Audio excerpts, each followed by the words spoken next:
Hello student, in last class we have completed format of a balance sheet, and in this class we will complete description of each and every head of balance sheet. The first है equity and liabilities. बेटा balance sheet में जो हमारी सबसे पहला side था, first heading कौन सी थी? Equity and liabilities. And under equity and liabilities first heading will be shareholder fund. बेटा under shareholder fund there will be three heading A, B and C. The first heading will be A will be share capital, B will be reserve and surplus, and C will be money received against share warrant. So again under shareholder fund there will be three headings. First will be share capital, second will be reserve and surplus, and third will be money received against share warrant. And see under share capital कौन कौन सी capital अगर हमारे पूछा जाए detail में क्या क्या आएगा, तो first will be authorize capital section 2(8) of the company act 2013. Authorize capital the capital which is mention in the memorandum of association of a company. Issued capital वो कैपिटल जो पब्लिक के लिए इशू की गई है.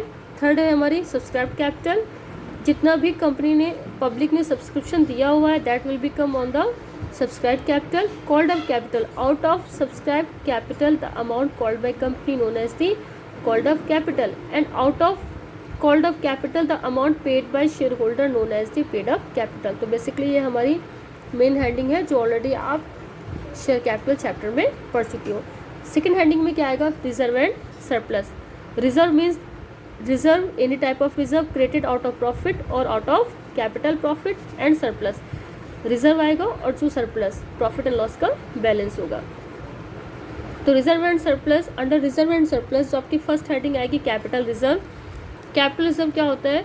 A reserve created out of the capital profit is the known as the capital reserve. बेटा इसमें से ये जो भी कैपिटल प्रॉफिट में से रिजर्व क्रिएट हो सकता है वो हम क्या कहलाएंगे? Capital reserve.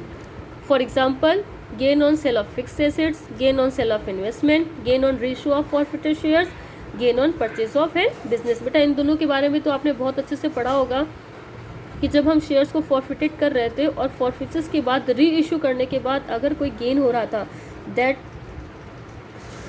Will be transfer to capital reserve account. Purchase और बिजनेस में आपने पढ़ा होगा कि जब हम क्वेश्चंस कर रहे थे परचेज कंसिडरेशन के, हम बिजनेस को परचेज कर रहे थे एंड अगर आपका बैलेंस क्रेडिट की तरफ आ रहा था तो that you are transferring to capital reserve account.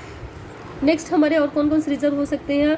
Capital redemption reserve, security premium reserve, debenture redemption reserve, revaluation reserve, share option outstanding account, and other reserve. इसमें से अदर रिजर्व जैसे कि general reserve, workman compensation reserve, investment fluctuating reserve etcetera. कोई भी reserve specific purpose से या फिर journal purpose से बनाया गया हो that will become under this heading.